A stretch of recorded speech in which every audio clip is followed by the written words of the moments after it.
하나님 감사합니다. 시간에 또 좋은 생각도 주신 말씀을 주시고 이 시간에 말씀 전하고 듣는 가운데 모든 해방하는 모든 것을 준비하는 감사하나 하나님께서 가득하신 우리의 마음을 기억하고 있습니다.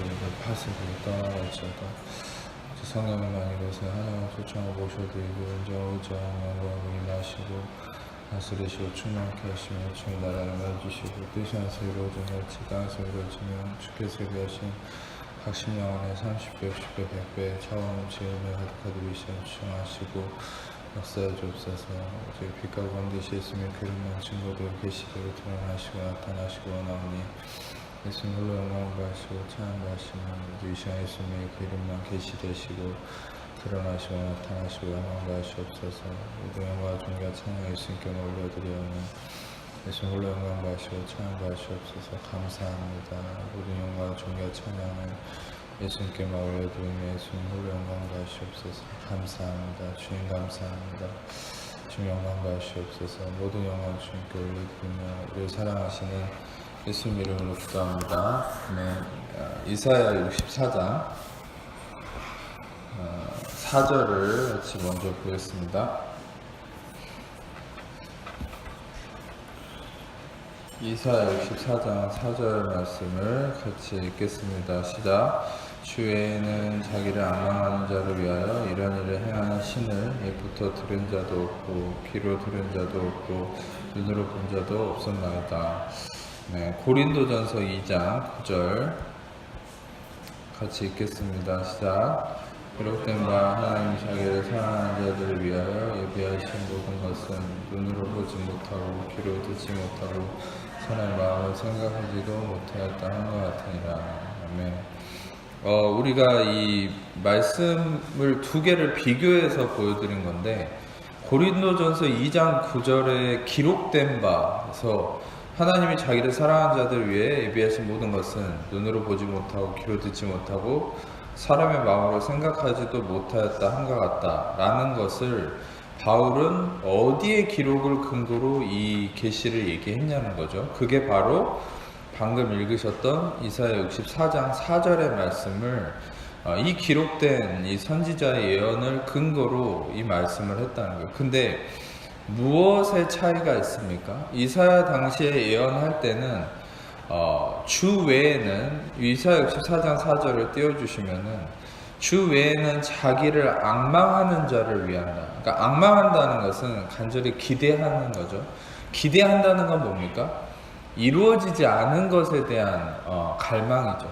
그러니까 주 외에는 자기를 기대하는 자, 앙망하는 자를 위해서 이런 일을 행한 신을, 이 행한 신은 바로 하나님을 의미하죠. 옛부터 들은 자도 없고 귀로 들은 자도 없고 눈으로 본 자도 없었다. 다시 말하면 듣지도 못했고 들어보지도 못했고 눈으로 보지 못했던 이 하나님의 행하심에 대해서 기대했다는 거죠. 구약에서는. 그런데 고린도전서 2장 9절에서는 이사야 64장 4절의 말씀이 성취된 거예요. 이루어지고 나서 뭐라고? 예수 그리스도 안에서 이것이 성취되고 나서 성령 안에서 뭘 얘기하는 겁니까? 이제는 바뀌었어요. 앙망하는 자에게 하나님의 이런 행하심이 나타나는 것이 아니라 이제는 이미 성취됐기 때문에 하나님이 자기를 사랑하는 자들을 위해서 이 하나님이 자기를 사랑하는 자들이라는 표현은 어떤 전제를 깔고 있냐? 이것은 그리스도 안에 거듭난 자들, 택함받고 거듭난 자들, 즉 거듭난 자들은 뭐죠? 이미 그리스도의 십자가의 성취됨이 선물로서의 믿음으로 그들 안에 이루어진 자들, 여러분과 저같이 이미 택함받고 거듭난, 이미 성취된 그리스도의 십자가의 은혜 안에 있는 자들이 바로 하나님이 자기를 사랑하는 자들이다라는 거예요. 그래서 그들을 위해서 예비하신 모든 것은 눈으로 보지 못하고 귀로 듣지 못하고 사람의 마음으로 생각하지도 못했다. 다시 말하면 여기서 하나님이 예비하신 본질적인 것은 예수 그리스도를 의미하는 거예요. 그러니까 여러분 이 이사야 64장과 고린도전서 2장 9절에 가장 큰 경계가 되는 게 뭘까요? 그것은 예수 그리스도의 십자가에서의 성취됨이죠. 예수님이 십자가에서 성취되기 전에는 그 어떤 것도 성취되고 완성되지 않았기 때문에 모두가 어떻게 될지 모르는 가운데 그냥 기대만 하고 소망만 하고 악망하고 이 갈망을 하고 있었다는 거예요. 근데 예수님의 십자가에서 다 이루었다. 테텔레스타이, 쿨라, 피니시 다 이루었다. 완성하고 성취되고. 예수님이 얘기하신 것처럼 이 율법은 내가 폐하러 온 것이 아니라 이 율법의 1.1획도 남김없이 다 이루기 위해서 왔다. 율법은 우리를 실패하고 저주하기 위해서 왔다고 그랬죠. 로마서 5장 20절의 말씀처럼 율법이 온 것은 범죄를 더하게 하려 합니다. 그러나 죄가 더한 곳에 은혜는 더 넘쳤다라고 얘기하죠. 율법이 온 것은 우리로 하여금 범죄를 더하게 하기 위함이에요. 여러분이 율법을 잘 지켜서 의를 이루게 하기 위해서가 아니라 율법을 주신 이유는 한 가지예요. 율법 앞에서 우리 인간이 얼마나 보잘것없고 아무것도 할 수 없는 그런 좌절을 겪으라는 거예요. 인간은 너무나도 우둔한 거죠. 그 율법의 원래 목적을 알았더라면 이 율법이 초등교사로서 여러분들을 그리스도에게 인도했을 건데, 유대인들을. 근데 인간의 완악함 때문에 율법이 나를 실패하기 위해서 온 목적이라는 걸 망각해버리고, 망각도 아니죠. 그걸 인정하지 않은 거예요. 그러니까 인간의 육신으로 기어코 이 율법을 내가 달려들어서 지켜가지고 내가 성취하려고 하는, 그 성취하려고 하는 그 인간의 육신됨 때문에 인간은 더욱더 율법의 저주 아래 갇혀버린 거예요. 갈라디아서 3장 12절 말씀처럼 율법은 믿음에서 난 것이 아니니 율법은 행하는 자는 그 가운데서 살리라. 다시 말하면 갈라디아서 3장 10절의 말씀처럼 무릇 율법책에 기록된 무릇 율법 행위에 속한 자들은 저주 아래 있나. 그러니까 다시 말하면 율법 행위에 속했다는 게 뭐예요? 율법 행위에 속한 자는 저주 아래 있다고 그랬거든요. 근데 율법 행위에 속했다는 게 무슨 의미일까요? 그것은 내 육신의 목적을 따라서 율법에 원래 하나님이 주신 목적대로 내가 아무것도 할 수 없는 존재라는 걸 인정하는 것이 아니라 뭐라도 하나라도 지켜서 완성하려고 하는 내 육신의 이 교만함, 그게 율법 행위에 속한 모습이라는 거예요. 그러니까 여러분들은 정확하게 이걸 분별하셔야 돼요. 하나님은 애초부터 율법을 완성할 분으로서 예수 그리스도 한 분을 선택해서 그분으로서만 율법을 성취하고 완성하시고 저주를 끝마치시려고 작정하셨어요. 그래서 요한복음 1장 17절에 명확하게 뭐라 얘기했습니까? 율법은 모세로 말미암아 주어진 것이요, 디도미, 주어졌다, 던져준 것이다. 그런데 은혜와 진리는 예수 그리스도로 말미암아서 왔다. 그 기노마이, 다시 말하면 예정된 대로 성취되고 이루어졌다는 거예요. 다시 말하면 율법은 하나님이 던져준 것이지만 은혜와 진리는 하나님의 계획대로 성취됐다. 완전히 이 급이 다른 거예요. 그러니까 여러분들, 우리는 만약에 우리 육신의 작용대로, 우리 육신의 작용이라는 것은 실상 어떤 거냐, 하나님의 이런 계획대로 행하심을 거부하고 내가 어찌됐든 그것을 성취하려고 달려드는 게 육신의 속성이에요. 그러니까 여러분들, 우리는 끊임없이 육신과 영이 싸운다고 그랬죠. 근데 그 싸움이라는 건 내 정욕을 다스리는 의미가 아니에요. 내 육신과 영이 싸운다. 갈라디아서에서도 얘기했듯이 육신의 소욕은 성령을 거스르고 성령의 소욕은 육신을 거스리면 이 둘이 서로 대적하므로 너희 원하는 것을 하지 못하게 하려 합니다. 우리의 육신과 우리 육신의 소욕과 성령의 소욕이 대적하는 모습이 뭐냐면, 그것은 육신의 소욕은 끊임없이 내가 성취하고 내가 내 삶에 뭔가를 이루어가려고 하는, 하나님이 나에게 선물로 주실 것을 기대하지 않고 내가 완성하는 것에 만족함을 누리려고 하는 바벨탑을 쌓아가는 모습이 육신의 소욕이에요. 근데 성령의 소욕은 반대예요. 성령의 소욕은 끊임없이 하나님의 은혜와 의의 선물을 기대하는 거예요. 그것은 마치 전에도 얘기했듯이 야곱의 사닥다리처럼 하늘에서부터 사닥다리가 내려와서 축복이 위로부터 내려주는 거예요. 내가 그 축복을 이루어서 성취해가는 게 아니라 내가 축복을 이루어낼 수 없다는 걸 인정하는 그 절대적인 나의 아무것도 할 수 없는 실존을 인정하는 자들에게 값없는 하나님의 선물이 위로부터, 은혜와 의의 선물이 위로부터 부어지는 거예요. 그것을 끊임없이 갈망하는 삶이 바로 성령의 소욕이라는 거예요. 할렐루야. 이 성령의 소욕을 따라 살 때에 여러분들이 이 성령의 소욕, 성령의 생각을 따라, 영의 생각을 따라 살 때 생명과 평안이 있다고 그랬어요. 육신의 소욕은 성령을 육신의 생각은 사망이요 영의 생각은 생명과 평안이라. 육신의 생각은 하나님과 원수가 되나니 이는 하나님 법에 굴복치 아니할 뿐 아니라 할 수도 없다. 로마서 8장을 명확하게 얘기하죠.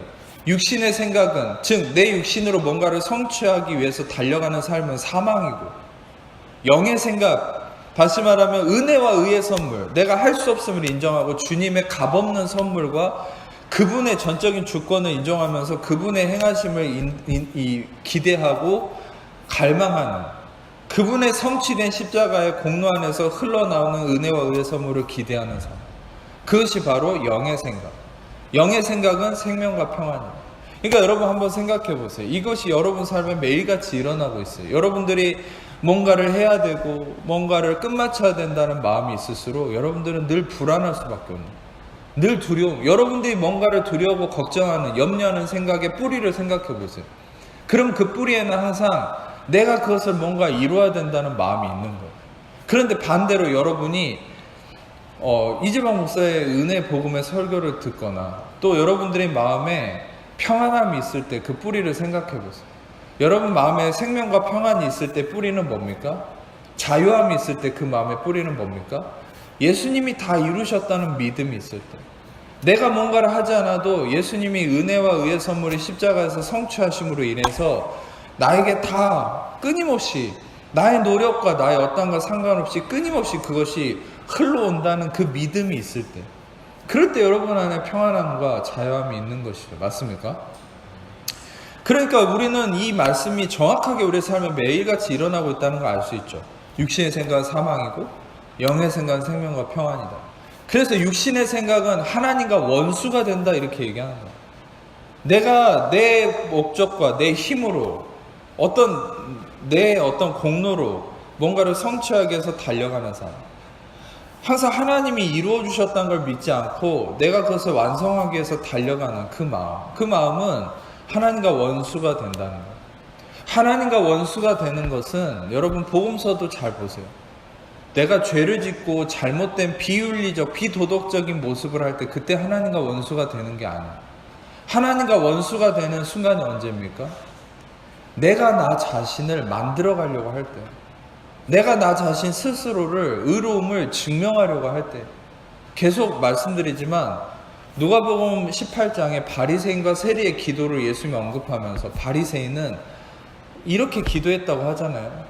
나는 어렸을 때부터 계명을 지키고 이렇게 기도했고 이렇게 7일에 2번씩 금식하고 이렇게 11조하고, 그것을 사람들 앞에서 자랑하는 그 바리새인과 한 명 세리는 내가 죄인임을 인정하고 하나님 앞에서 나를 불쌍히 여겨달라고 하나님께 감히 나아가지도 못하는 그 마음은 뭐죠? 그 마음은 실상 자괴감에 빠져있는 모습이 아니라 내가 스스로 의를 이룰 수 없기 때문에 예수님의 의를 갈망하는 모습이죠.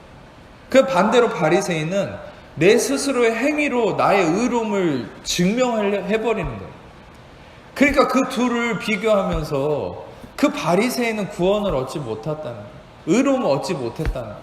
근데 그 세리가 바로 의로움을 얻었다는 거죠.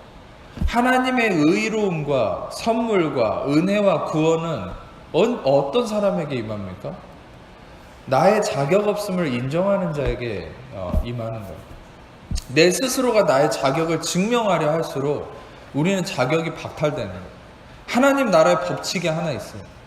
내 스스로가 자격을 이루어내려고 할수록 자격을 잃어가는 것이고, 오히려 하나님 나라의 법칙은 반대로 내 스스로가 자격이 없음을 인정해버리면 그 라이센스가, 스피리추얼 라이센스가 주어지는 것이죠. 그러니까 값없는 의의 선물, 모든 사람이 죄를 범하였음에 하나님의 영광에 이르지 못하더니 그리스도 예수 안에 있는 속량으로 말미암아 하나님의 은혜로 값없이 의롭다함을 얻은 자들. 하나님의 은혜로 값없이 의롭다함을 얻은 자들의 특성은 뭐냐? 내가 내 힘으로는 의로움으로 설 수 없다는 걸 인정하는 자들.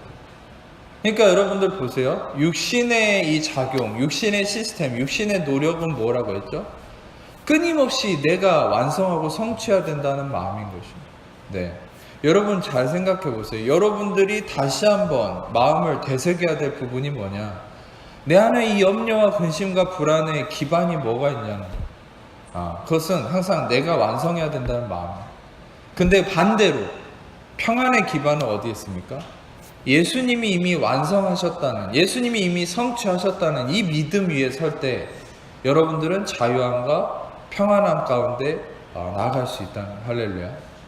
여러분들은 마치 주무시고 있는, 배에 주무시고 있는 예수님을 제자들이 깨웠을 때, 예수님이 바람과 풍랑에게 잠잠하라라고 선포했을 때 그 배를 삼킬 것 같은 그 풍랑이 잠잠게 되죠.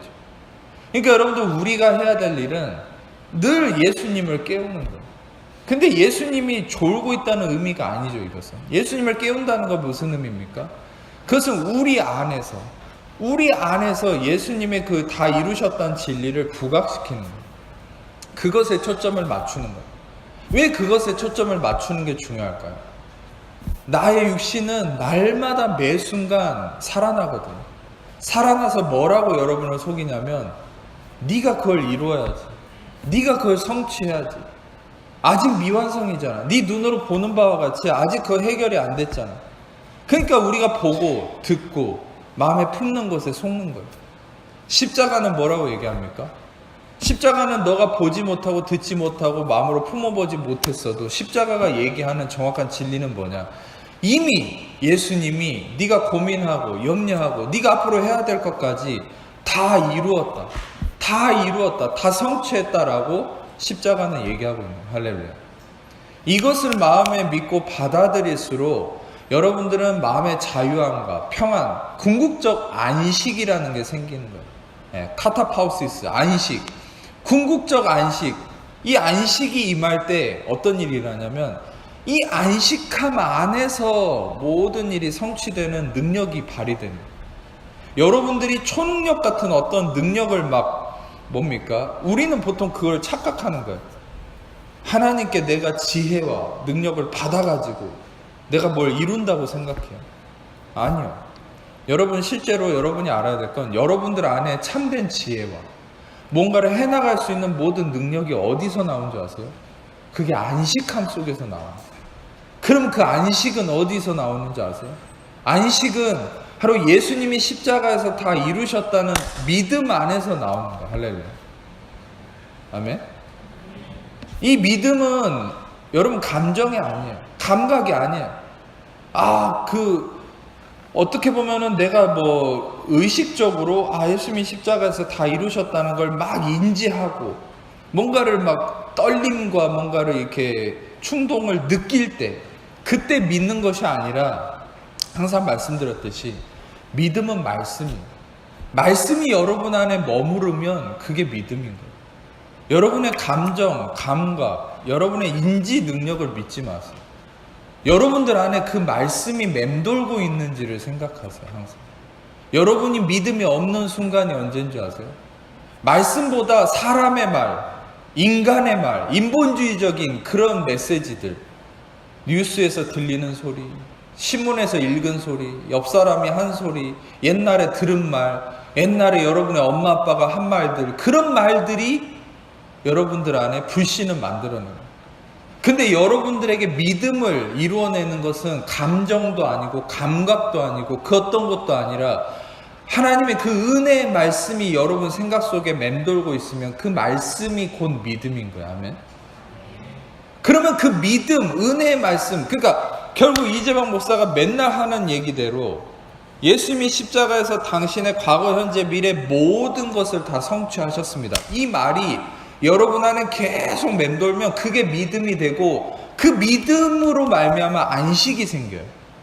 자, 이걸 오해하지 말아야 될 게, 여러분들은 보통 이 설교를 들으면 어떻게 많이 오해를 하시냐면, 내가 안식함을 누리려면 예수님이 다 이루셨다는 걸 믿어야 돼. 그러니까 다 이루셨다는 걸 믿기 위해서 인지적으로 내가 머릿속으로 그거를 계산을 하고 형상화시켜서 뭔가 이렇게 체계화시키려고 노력을 하시는데, 그건 아니에요. 그렇게 노력을 해서 생각을 해도요, 우리는 그것을 믿음이라고 할 수 없어요. 여러분, 중요한 것은 말씀이 머물러야 돼요. 그래서 말씀을 들으시라는 거예요. 100번이고 1000번이고 들으시라는 거예요. 왜 계속 들어야 된다고 얘기하는 줄 아세요? 그 말씀이 맴돌아야 되니까. 그 말씀이 믿음이고, 믿음은 들음에서 나고 들음은 그리스도의 말씀으로 말미암아. 말씀이 믿음이기 때문에 말씀이 여러분 안에 맴돌고 그 말씀으로 말미암아서 안식함이 생기고 그 안식함 속에서 여러분들이 저절로 지혜와 능력과 모든 문제를 해결할 수 있는 영향력이 생기는 거예요. 그러니까 여러분들이 알아야 될 것은 내가 인지적으로 말씀을 막 묵상해서 이건 이렇게 해서 안식을 이루어야 된다, 그래서 안식이 이루어진 것 같은 느낌이 생기면 그때 능력이 발휘되는 그게 아니라 항상 여러분들이 확인해야 될 건 하나예요. 내 생각 속에 사람의 말이 더 맴돌고 있나, 아니면 이 은혜의 말씀이 더 맴돌고 있나, 요걸 확인하세요. 그래서 사람의 말이 맴돌고 있으면 그만큼 더 말씀을 여러분 안에 들이퍼 부어야 돼요. 미친 듯이 듣고 또 들어야 돼요. 아시겠습니까? 그러니까 제가 얘기하는 단어의 선택을 잘 들어보세요. 그냥 들으라는 게 아니라 미친 듯이 들어야 된다고. 정신 나간 사람처럼 듣고 또 들어야 된다. 여러분 여기서 이렇게 설교하는 제가 잔소리한다 생각하지만 여기 있는 그 누구보다 제가 제 설교를 제일 많이 듣고 제일 많이 묵상하는 사람이에요. 여러분 그 누구도 저만큼 설교 많이 듣는 사람 못 따라옵니다. 그것도 저만큼 제 설교를 많이 듣는 사람도 없어요. 왜인 줄 아세요? 그만큼 제가 은혜의 말씀이 제 안에 돌아야만 그 믿음으로 이 안식함 속에서 이 능력이 나가기 때문에. 그러니까 하루 24시간을 계속적으로 말씀을 듣고 또 듣고, 그러니까 계속적으로 은혜의 말씀이 여러분들 안에 흘러갈 수 있는 거예요. 여러분이 알아야 될 것은 말씀 자체가 믿음인 것이죠. 아멘. 믿음은 감각이 아닙니다. 감정이 아닙니다. 믿음은 여러분의 인지적인 이해 정도가 아닙니다.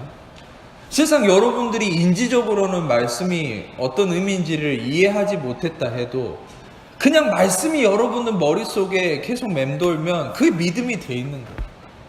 오늘 아주 귀중한 힌트를 하나 드렸습니다. 여러분이 진짜 지금 믿음이 있냐 없냐는 어떻게 판단한다고 했습니까? 그것은 내 머릿속에 맴도는, 내 마음속에 맴도는 그것들이 사람의 소리, 사람의 생각, 환경으로 말미암은 그런 생각인지, 아니면 말씀이 내 안에서 맴돌고 있는지 그걸 생각하란 말이에요. 만약에 진짜 말씀이 맴돌고 있으면 여러분 믿음 안에 있는 거예요. 그러면 그 믿음의 정도에 따라서 안식함 속에 점점 더 능력이 이루어질 수 있다는 거죠. 더욱더 말씀을 채우세요. 아시겠습니까? 실상 여러분들 은혜의 말씀을 계속 들으면 들을수록 전 그런 확신이 듭니다. 물이 포도주가 돼서 가장 좋은 포도주를 혼인잔치, 가나의 혼인잔치 때 요한복음 2장에 그 혼인잔치에 온 손님들이 이 물이 포도주가 된 포도주를 가장 좋은 것이라고 칭찬했잖아요. 그것처럼 이 은혜 말씀을 계속 여러분 안에 채워 넣으면은 그게 포도주가 돼서, 그 포도주는 무엇입니까? 예수 그리스도의 참된 열매죠. 그것이 여러분 삶을 가장 만족하게, 풍족하게 만드는 그 역사가 나타납니다. 그러니까 여러분들, 자, 이 중요한 부분이 뭐라 했어요? 아까도 얘기했듯이 내 육신은 항상 나의 완성됨, 성취를 위해서 달려가는데 그것이 아니라 성령께서는 늘 예수님이 십자가에서 다 이루었다는 걸 강조하고 여러분들에게 늘 두드리고 계시죠. 뭐라고 성령께서 말씀하십니까? 내가 다 이루었다. 네가 염려할 게 없다. 네가 뭔가를 성취할 건 없다. 내가 십자가에서 이미 다 이루었다. 할렐루야. 이 음성을 들어야 되는 거예요. 이 메시지를 날마다 우리는 받아야 되는 것이에요. 왜? 날마다 내 육신은 일어나서 달려가서 그걸 이루려고 하기 때문에. 자, 누가복음 이 4장도 한번 보겠습니다. 누가복음 4장 18절에서 21절까지 같이 읽어보겠습니다. 시작.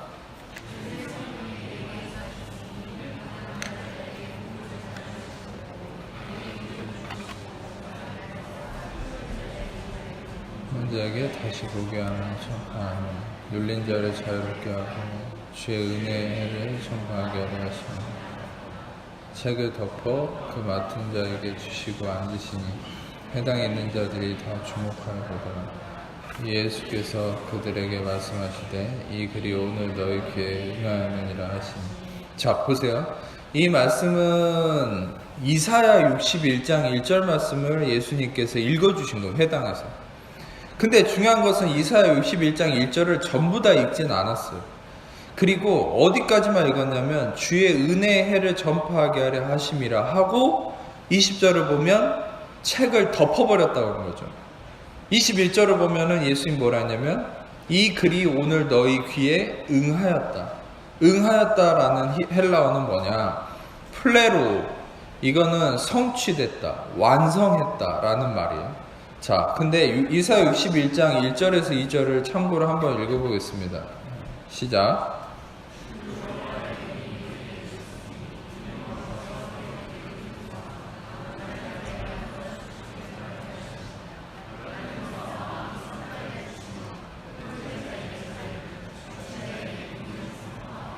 여호와의 은혜와 보세요. 이사야 61장 2절까지를 보면은 은혜의 해와 보복의 날을 선포하여 모든 슬픈 자를 이루하되, 은혜의 해와까지만 딱 읽고 덮어버리고, 그리고서 이것이 응했다. 물론 복음서에서는 예수님이 아직 십자가 지시기 전에 하신 말씀이긴 하지만 그것은 이제 이루어질 것에 대한 확실한 어떤 예언적 사실을 예수님이 얘기하신 건데, 이것은 무엇을 의미합니까? 이미 여기에서 얘기하는 바는 예수님의 누가복음에서 신약에서는 이 이사야서 61장이 이루어진 것으로 얘기하고 있는 거예요. 보복의 날까지, 보복의 날을 왜 얘기하지 않았을까요? 그것은 여러분 생각해 보세요. 이게 여러 가지 의미가 있지만 저에게 주시는 첫 번째 의미는 뭐냐? 보복의 날을 예수님이 얘기하지 않고 은혜의 해까지만 얘기하신 이유는 보복의 날이란, 이 보복, 하나님의 보복하심이죠. 이 보복은 뭔지 아세요? 하나님이 인간에 대한 복수예요. 무슨 마귀가 끼어드는 것도 없어요. 인간이 하나님을 거역하고 하나님의 영광을 회방한 것에 대한 하나님의 보복입니다.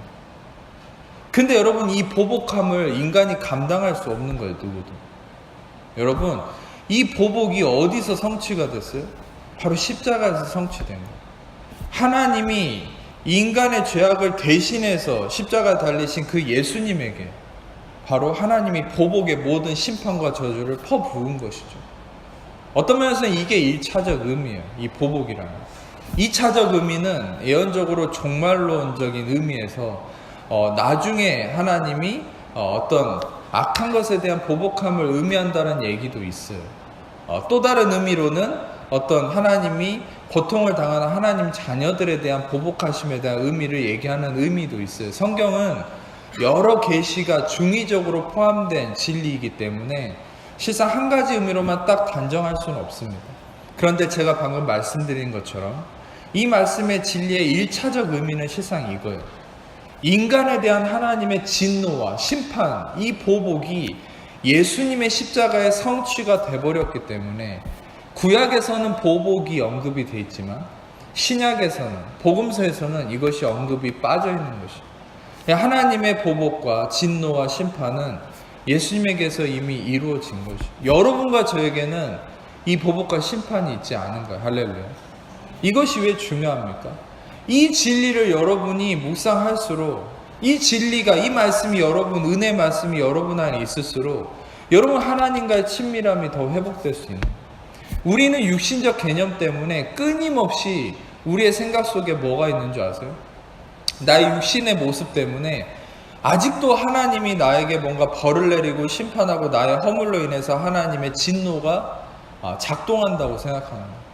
그렇지 않습니다. 이미 예수님에게 하나님이 여러분의 모든 허물과 잘못된 모습에 대한 진노와 심판이 예수님의 십자가에서 다 이미 이루어졌어요. 여러분들 십자가의 은혜 안에 있는 여러분에게는 더 이상 하나님의 심판과 진노와 저주가 있지 않습니다. 할렐루야. 이 믿음을 가지셔야 돼요. 그런 믿음이 있을수록 하나님의 사랑을 더 값없이 누리는 것이죠. 많은 사람들이 하나님은 사랑이시다라고 믿으면서 왜 하나님의 사랑을 느끼고 확신하지 못할까요? 여전히 나의 행위 때문에 하나님의 이 어떤 은혜의 진리를 믿지 못하는 것이죠. 여러분이 진짜 하나님의 사랑을 확신할 수 있는 가장 확실한 길은 이미 예수님의 십자가에서 여러분에게 떨어져야 될 진노와 하나님의 심판이 십자가에서 다 완성되고 끝났다는 걸 믿으셔야 돼요. 할렐루야. 그리고 여러분에겐 더 이상 심판과 저주가 없어요. 근데 여러분, 아주 놀라운 사실 하나 알려드리자면, 그런 이미 십자가에서 예수님에게 여러분들이 당해야 될 심판과 저주와 진노가 이미 끝났는데, 언제 하나님의 진노와 심판이 여러분에게 다시 임할 수 있느냐? 그것은 로마서 4장 15절에 얘기한 것처럼 율법은 진노를 이루게 하나니 율법이 없는 곳에는 범법함도 없느니라.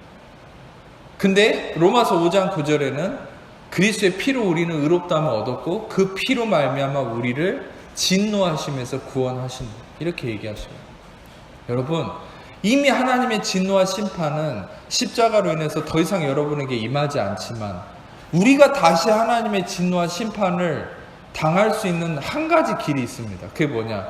여러분이 다시 율법으로 돌아가면, 율법을 붙들고 내 힘으로 율법을 성취하려고 노력하고 달려가잖아요.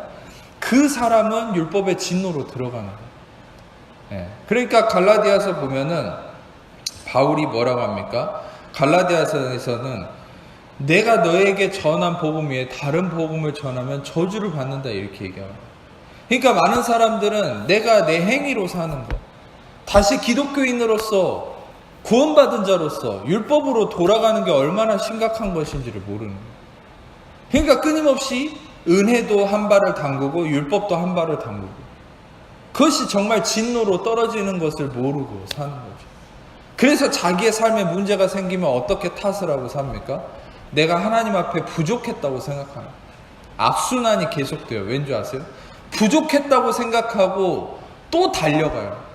또 달려가는데 그게 내 율법적, 내 의식, 어떤 내 육신적 노력과 나의 행위를 의지하는, 나의 행위적 의를 드러내려고 하는 실수인 줄 모르고 또 행위로 달려가서 또 진노아를 거하고 또 문제가 생기고, 그러면 또 뭐라고 생각해요?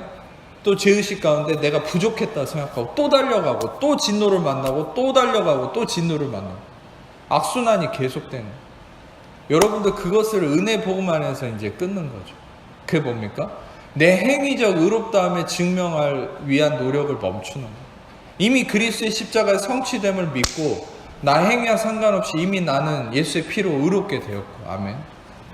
예수의 피의 의롭다함 안에서 여러분들은 그 성취됨 안에서 나아가는 삶을 살 때 여러분의 노력과 상관없이 하나님이 은혜로 선물로 주시는 축복을 경험하고, 또 그 선물로 주시는 축복을 경험하면 또 더 큰 하나님의 은혜를 의지하면서 내 힘을 더 내려놓게 되는, 그 선순환이 반복되는 가운데 크리스천들은, 그리스도인들은 진정한 능력을 발휘하게 되는 거예요. 여러분 보세요. 세상은 끊임없이 내 노력을 믿는 삶을 살아요. 근데 내 노력을 믿는 삶을 사는 자들에게 그리스도인들이 끊임없이 인간의 성실성과 노력을 강조하는 삶을 살면서 어떻게 예수님의 복음을 세상 사람들한테 전하겠습니까? 여러분들은 그리스도인으로서요, 성실하게 사는 것을, 나의 근면 성실함과 나의 어떤 반듯한 삶을요, 세상 사람들한테 내세우면서 복음 전한다고 가잖아요? 여러분들이 오히려 복음을 전하는 게 아니라 세상한테 오히려 전도당할걸요? 세상에는요, 그리스도인들보다 더 열심히 사는 사람 많아요. 더 성실하게 사는 사람 많아요. 오히려 그리스도인들이 더 성실하지 못한 모습이 더 많아요. 그런데 그 세상 사람들한테 여러분의 행위적 노력을 근거로 어떻게 여러분이 나아갈 수 있어요?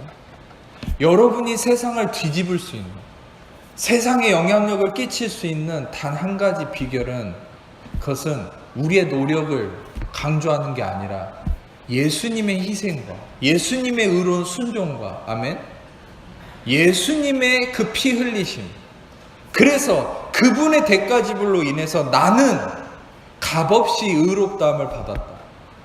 넘치는 하나님의 은혜와 의의 선물을 세상에 여러분이 던져줄 때 세상은 거기에 무너지는 것이요. 할렐루야. 자기 노력만 믿고 살았던 세상 사람들은요, 이 은혜라는 것, 이 선물이라는 것을 갈망하거든요. 근데 여러분들을 통해서 그 은혜와 의의 선물을 세상이 보기 시작하잖아요. 거기서 무너지는 거예요. 근데 여러분들이 어떻게 여러분의 노력과 성실성을 가지고 세상을 어떻게 바꿉니까? 여러분들이 더 많은 은혜와 더 많은 선물, 하나님의 값없이 의롭다 하심의 이 놀라운 진리를 여러분이 더 많이 경험할수록 세상은 거기에 눈을 돌리게 돼 있어요. 할렐루야. 왜 지금 교회가 세상에게 무시당하는 줄 아세요? 세상하고 똑같이 달려가니까, 똑같이 노력하고 똑같이 자기의 행위를 증명하려고 하기 때문에 교회가 무시받는 거예요. 근데 여러분, 세상과 반대로 더 하나님의 은혜를 경험하세요. 더 하나님의 은혜와 의의 선물을 넘치게 받고, 그 은혜, 내 노력과 상관없는 공들이지 않고 얻는 호의, 넘치는 은혜, 자격 없는 자에게 주시는 호의. 은혜의 두 가지 정확한 정의가 뭐라고 했죠? 제가 전에 unmerited favor, 다시 말하면 공들이지 않고 얻는 호의, undeserved favor, 자격 없는 자에게 주시는 호의. 이 두 가지가 여러분 교회 안에 넘칠수록 절대 그때부터는 세상은 단 한 티끌만큼도 교회 무시 못합니다. 오히려 교회의 영향력이 온 세계를 덮기 시작할 거예요. 할렐루야. 성도 개개인의 삶도 마찬가지죠. 여러분이 잘 배웠든 못 배웠든 여러분의 사회적 능력의 위치나 그런 거 다 상관없어요. 돈이 있고 없고 그런 게 중요한 게 아니에요.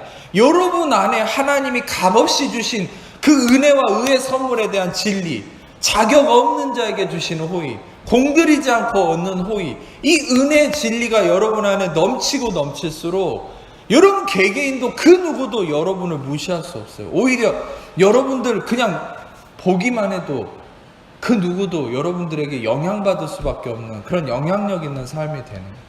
영향력 있는 삶이라는 거는 저번 주일날 얘기한 것처럼 서울대 연고대 나오는 게 영향력 있는 삶이 아니에요. 카리스트 나온 게 영향력 있는 삶이 아니에요.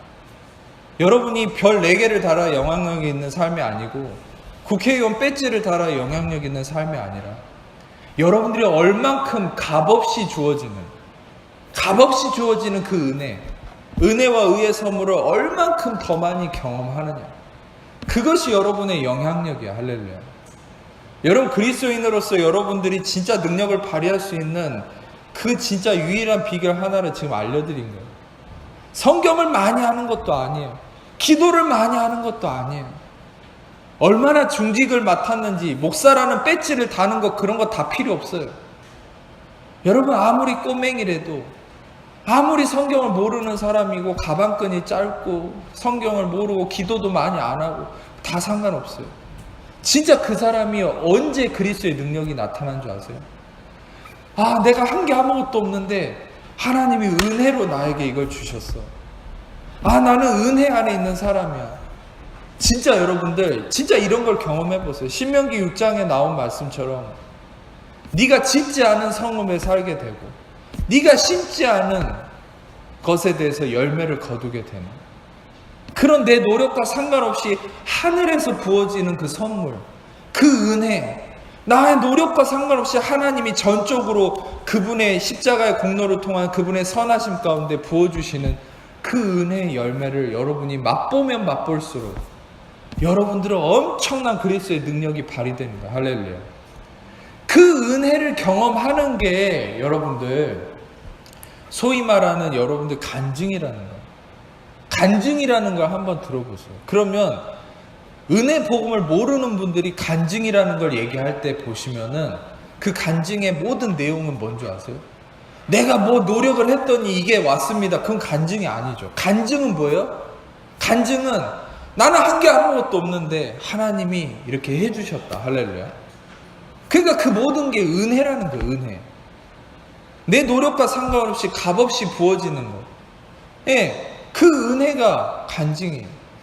그 간증이 얼마나 능력이 있습니까? 하나님이 하셨다. 하나님이 이루셨다. 예수님이 성취하셨다. 예수님이 값없이 주셨다. 할렐루야. 여러분, 여러분이 이루려고 하는 그것을 이제는 멈추세요. 예수님이 십자가에서 다 이루셨음을 믿고 그 믿음 안에 안식하는 삶이 되기를 축복합니다. 자, 창세기 2장 2절을 보시면 스크린으로 보세요. 스크린으로. 하나님께서 그가 하시던 일을 일곱째 날에 마치셨다. 칼라라고 하는 히브리어인데 마치시니 마치시고 그 다음에 2절 끝을 보면 안식하셨다, 사바트 하셨다고. 그러니까 마치셨다는 것은 뭐냐면 칼라라는 히브리어는 완성하고 끝마쳤다는 거예요. 그러니까 하나님께서 그가 하시던 일을 다 완성했다는 거예요. 끝냈다는 거예요. 끝냈기 때문에 쉬셨다는 거죠. 안식했다는 거죠. 우리는 그리스도인들은 어떤 자들입니까? 예수님이 십자가에서 칼라, finished, 테텔레스타이. 예수님이 제가 전에도 설명했죠. 테텔레스타이, 테테, 미미, 렐레 이런 헬라어는 반복적으로 이 음이 이루어지는 것은 완료형이라고 했죠. 예수님이 다 완료했다, 다 이루었다는 거예요. 십자가에서 다 이루셨기 때문에 그분 안에 거하는 그리스도인들은 안식으로 들어갈 수 있는 거예요. 그리스도의 피의 공로. 자, 하나님께서 창조하실 때도 다 끝마치셨기 때문에 모든 것이 안식 속으로 들어갑니다. 그 안식 속에서 열매가 나오는 거예요. 보세요. 3절은 제가 9절을 안 드렸는데 창세기 2장 3절을 보면 하나님이 7째 날을 복되게 하셔서 거룩하게 하셨다. 여러분, 모든 복은 어디서 나온 줄 아세요? 하나님이 그리스도가 성취하신 그것으로 이루어진 안식 속에서 모든 복이 나오는 거예요. 할렐루야. 여러분이 내가 복을 못 받는 것 같아 라고 생각한다면 여러분이 안식하지 못하고 있는 거예요. 근데 여러분이 뭔가 복이 있다면 그건 안식 속에서 다 흘러나오는 거예요. 예수님이 다 이루신 그 결과를 통한 안식 속에서 모든 복이 흘러나오고 있는 거예요. 그러니까 모든 축복의 근원은 어디라고요? 안식함. 안식은 어디서 나와요? 하나님이 이루신, 예수님이 성취하심. 예수님이 오셨을 때는 십자가에서 성취하신 거고 창조 때는 하나님이 다 이루신 거고. 아멘. 아멘. 잘 따라오고 계시죠? 그래서 이 안식은 하나님이 예수님이 십자가에서 다 성취하심 속에서 안식이 나오고 안식함 속에서 모든 축복이 흘러나온다는 거예요. 자, 그런데 문제는 뭡니까? 창세기 3장을 보면은 자, 5절과 6절을 스크린으로만 보세요. 이 모든 것이 완성된 곳이에요. 여러분, 에덴 동산은 모든 것이 다 완성된, 성취된 곳입니다. 근데 그 모든 것이 성취된 곳 안에서 창세기 3장을 보면 마귀가 뱀으로 와가지고 아담과 하와에게 어떻게 유혹을 하냐면 모든 것이 성취된 것 안에서 성취되지 않은 것처럼 유혹을 하는 거예요. 그러니까 그리스도인들은 어떤 존재냐? 십자가에서 예수님이 다 이루신 것 안에서 안식하는, 그런즉 그리스도 안에 있으면 새로운 피조물이라. 이전 것은 지나갔으니 보라 새 것이 되었다. 모든 것을 그리스도의 십자가의 은혜 안에서 다 누리는 삶이 그리스도인들의 삶이에요. 성취됨 안에 거하는 삶이 그리스도인의 삶이에요. 그런데 마귀는 어떻게 속이는 줄 아세요? 성취되지 않았으니까 네가 노력해야 돼, 네가 네 육신으로 성취하기 위해서 달려가야 돼 라고 속이는 게 그게 마귀의 역사예요. 여러분 생각해 보세요. 마귀는 끊임없이 성취하기 위해서 달려가라고 유혹하는 거예요. 자, 이 창세기 3장 5절을 보면 뭐라고 마귀가 얘기합니까? 너희가 그것을 먹는 날에는 너희 눈이 밝아져 하나님같이 되어서 선악을 알 줄 하나님이 아시기 때문에 선악과를 먹지 말라고 하는 거야. 이렇게 속이죠. 근데 이 말씀이 왜 속이는 건 줄 아세요? 창세기 1장을 보면은 1장 27절을 잠깐 보여주세요. 하나님이 자기 형상, 곧 하나님의 형상대로 사람을 창조하셨다. 이렇게 얘기해요. 그럼 여기서 하나님의 형상대로라는 첼렘이라는 이 케렘이라고 발음하기도 하고, 이 히브리어 하나님의 형상대로라고 하는 이 첼렘이라는 말이 뭐냐면 대리적인 형태라는 거예요. 대리적인 형태. 그러니까 하나님이 하나님의 형상대로 인간을 지으셨다는 게 무슨 말이냐? 하나님의 대리적인 모습으로 인간을 만드셨다. 그 말은 눈, 코, 입 달리고 이 모습을 얘기한다기보다 하나님의 고유한 속성들 있죠. 지, 정, 의, 뜻이 있고 감정이 있고 의지를 가지고 행동하는 지식이 있고, 그런 하나님의 또 영이 있는 생영이 된 존재. 그런 하나님의 형상으로서 인간을 하나님의 대리적 형태로 만드셨는데 마귀는 뭐라고 얘기하는 거예요? 창세기 3장 5절로 돌아가서 그것을 먹으면은 너희 눈이 밝아져서 하나님같이 된다. 그러니까 이미 하나님의 대리적 형상인데, 대리적인 모습인데 마귀는 뭔가를 더 해야 된다고 얘기하죠. 그래야만 네가 하나님처럼 된다. 근데 그것도 뭘 하라는 거야? 선악과를 먹으라는 거야. 선악과를 먹는다는 게 바로 그거예요. 내 행위적 기준으로 들어가는 거예요. 내 육신의 행위의 그 완성됨에, 내가 성취됨에, 그 노력의 삶으로 들어가라는 거예요. 그게 바로 선악과를 먹는 거예요. 그게 바로 율법이에요. 바로 지금 마귀는 여러분들 가장 여러분을 속이는 게 죄 지으라 마라. 그게 진짜 속이는 게 아니에요. 여러분에게 율법을 손을 대라고 속이는 거예요. 사망이 쏘는 것은 죄고 죄의 권능은 율법이다. 이렇게 얘기했죠. 고린도전서 15장 56절에. 죄는 사망 때문에 왔고 율법은 죄에게 힘을 준다는 거예요. 다시 말하면 여러분이 율법을 손에 쥐는 것은 여러분이 죄로 이어지는 거고 그 죄는 사망으로 이어지는 거예요. 마귀는 유일하게 여러분을 제일 속이는 게 그거예요. 여러분들 하여금 여러분의 행위를 믿으라고 하는 거예요. 여러분의 행위로 성취하라고 하는 거예요. 십자가에서 성취된 걸 믿으라는 게 아니라 여러분의 행위를 믿으라고 하는 그게 마귀의 유혹이라는 거죠. 여러분, 이런 마귀의 유혹에 속아서 그 선악과를 먹었을 때 어떻게 됐습니까? 저주 아래 빠진 거죠. 실상 이런 속임은 모든 곳에서 계속 있었어요. 사도행전 15장 1절과 2절을 잠깐 보시면은 스크린으로 보세요. 사도행전 15장 1절과 2절은 어떤 내용이냐? 그 교회가 복음이 이제 흥왕해지면서 많은 이방인들이 이제 유대인만 예수님을 믿는 게 아니라 이방인들도 예수님을 믿기 시작했어요. 근데 유대인 중에 이 율법을 신봉하는 자들이 어떤 얘기를 했냐면 우리는 원래 율법 아래 있었지만 저 이방인들은 율법을 몰랐기 때문에 예수 믿는 이방인들이 모세의 이 율법을 지켜야 된다라고 이 유대인들이 주장하기 시작한 거예요. 15장 1절을 보면 스크린에 보면서 들으세요. 어떤 사람이 유대로부터 내려와서 형제들을 가르치되 너희가 모세 법대로 할례를 받지 아니하면 구원을 받지 못하리. 이렇게 속이는 사람이 있었다는 거예요. 이 당시에.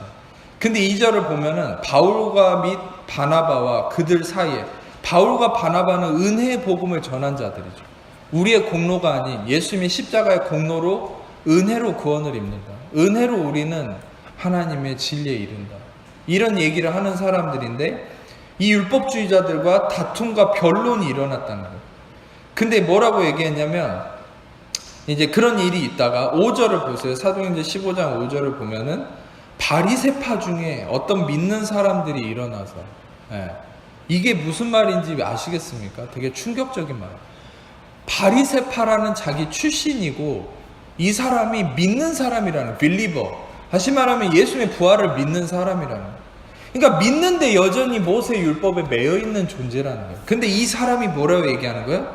일어나 말하되 이방인에게 할례를 행하고 모세 율법을 지키라 명하는 것이 마땅하다. 여러분 이런 식으로 지금도 설교하는 사람도 많고 신학자들도 많고 목사들도 많아요. 근데 여러분 결론은 어떻게 되는 줄 아세요? 결론은 성령님의 모든 초점은 이 은혜의 복음을 전하는 바울에게 초점이 가는 거예요. 결국 베드로조차도 이 회의 때 15장을 읽어나가면 이 회의 때 뭐라 얘기하냐? 우리 조상들도 능히 매지 못하던 멍에를 그 율법을 어떻게 이방인들한테 줄 수 있단 말이에요. 고넬료와 같이 사도행전 10장에 율법을 알지 못하던 이방인들도 예수님의 죄사함의 구원의 복음을 들었을 때 성령이 임하고 구원을 받았다. 근데 어떻게 율법을 요구할 수 있냐는 거예요. 여러분들은 절대 율법을 통해서 의롭다함을 얻을 수 없어요. 구원도 얻을 수 없어요. 여러분의 행위로 어떤 것도 이룰 수 없다는 얘기예요. 오직 그리스도의 십자가에 완성된 공로 안에서만 모든 것이 이루어지는 것이에요. 아멘. 여러분도 항상 이걸 생각하세요. 이거 얘기하고 마치겠습니다. 항상 내가 무언가를 해야 되고 달려가야 되고 싸워야 되고 내가 이루어야 된다는 분주한 마음, 조급한 마음, 불안함과 염려한 마음이 생길수록 어떤 영역이든 그런 마음이 생길수록 여러분 이걸 생각하세요. 내가 그것을 이루기 위해서 싸운다고 이루어질 수 있는 건 아무것도 없어요. 오히려 여러분들은 마귀한테 속는 거예요. 하와처럼. 에덴 동산에서 하와처럼. 다 에덴 동산의 모든 것은 하나님이 모든 일을 완성하시고 안식하는 공간인데, 거기서 마귀가 속여가지고 너 선악과를 먹으면 하나님처럼 된다. 지금도 속이는 거야, 마귀가. 너 그걸 해야 그것이 완성되는 거야. 아니요. 여러분들 이미 예수님이 다 완성하셨어요. 여러분이 하실 일은 말씀을, 이 완성하신 십자가 공로에 대한 이 은혜 말씀을 그냥 듣고 앉아 있는 거예요. 듣고 마음의 평안을 회복하세요. 아멘. 마음에 뭔가를 해야 된다는 마음이 있다면 마음에 먼저 평안을 얻기 위해서, 그 안식함을 얻기 위해서 말씀을 향해 달려가세요. 그 일을 여러분 잘 들으세요. 여러분이 마음이 불안함과 조급함 가운데 뭔가를 이루기 위해서 달려가잖아요. 그 일을 이루었다 해도 또 다른 문제가 생겨요. 또 다른 불안함이 여러분들을 초대할 겁니다. 싸우자고, 또 그것을 하라고. 그럼 결국 반복되면은 여러분들은 노예가 돼버리는 거기에. 끊임없이 뭔가를 하지 않으면 불안한 노예가 돼버리는. 여러분과 저는 노예가 아니라 왕 같은 제사장, 하나님의 자녀예요. 왕의 권위가 있는 자녀예요. 아멘. 왕은 어떤 존재예요? 불안함으로 하지 않아요. 권세와 평안함과 자유함과 권위를 가지고 해요. 그 권위는 어디서 나온 줄 아세요?